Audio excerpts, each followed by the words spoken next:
All right, in our final discussion of the social problems of crime and punishment, we're going to deal with the issue of police brutality and violence in the US. We're going to be addressing two key issues here. Why are American police more violent than other places in the world? Um, and do African American communities experience more of this violence than other groups? Short answer, yes. So the first problem we need to figure out is that the US police are far more violent um, than any other police force in the world. So in 2015, there were 59 fatal police shootings in the first 24 days versus 55 in the last 24 years in England and Wales.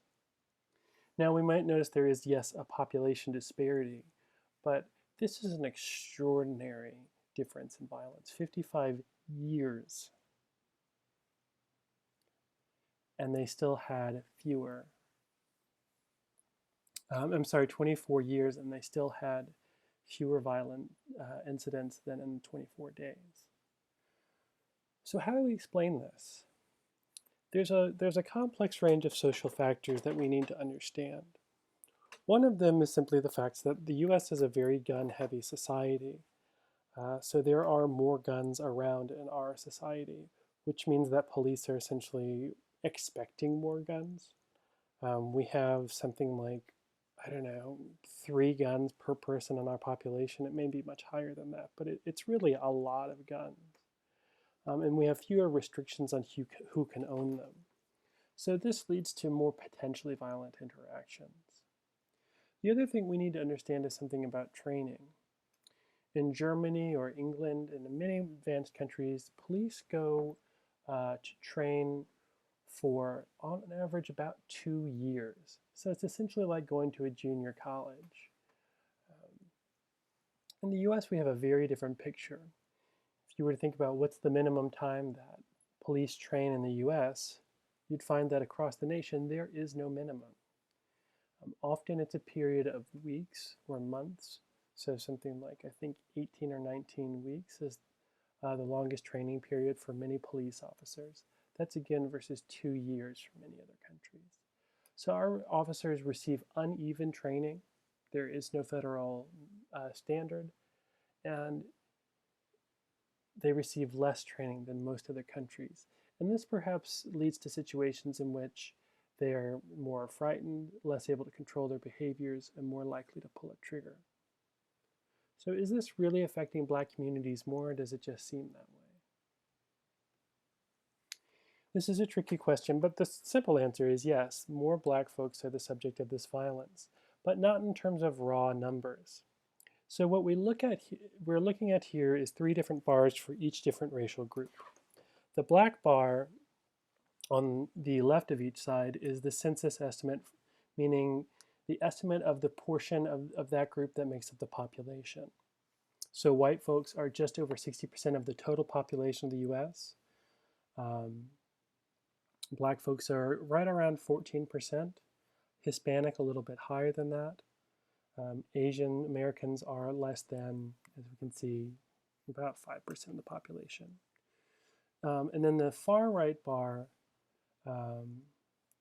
the 2 red bars show the proportions who are killed by police unarmed in 2015, and then the darker red in 2016.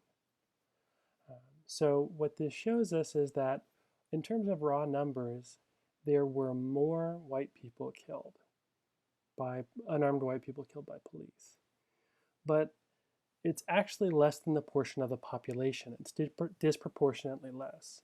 So if there was no racism here, the same number of white people would be killed as there are in the population in terms of percentage-wise, so about 60%. But actually it's in 2015 closer to 40%, and though it does spike in 2016. But let's look at Black folks. We see that again, if Black folks are only 14% of the population, if there was no racism involved, then, or racial differences, then it would be about 14% of incidents of police violence were around 14% for Black folks. but we see it's actually much higher. In 2015, it's over 30%, so almost twice as much as that, and as high as 26% in 2016. So this is disproportionately high. More black people than are in the population are being subjected to this violence. This is a tricky kind of issue because often conservatives will take this issue and say, well, there are technically more white people who are actually killed by police. And while in terms of raw difference, that's true, but if here again we look at, in terms of raw numbers, we'll see that's true. If we look at the difference between the percentage of those who are killed versus the percentage of the populations, here we're looking at 2014, we'll see that there's a difference of 11.3% for white people, meaning 11.3% less than those who were in the population were killed. Versus for black folks, there's a 13.3% higher proportion. So while the number killed in raw numbers is high, there is a racial disparity in this. And to understand this, we need to look at all those complex factors. The criminalization in our media, the lack of training, and the high degree of interaction between black folks and law enforcement. So recently, this has been much in the news. We've seen Black Lives Matter. We've seen responses to this.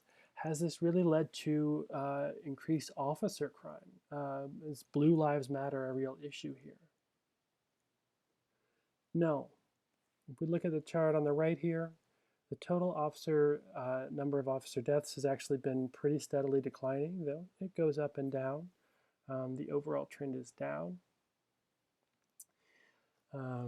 And though we see in the chart on the left over here, the overall numbers of stories and reporting on violence against police have gone up.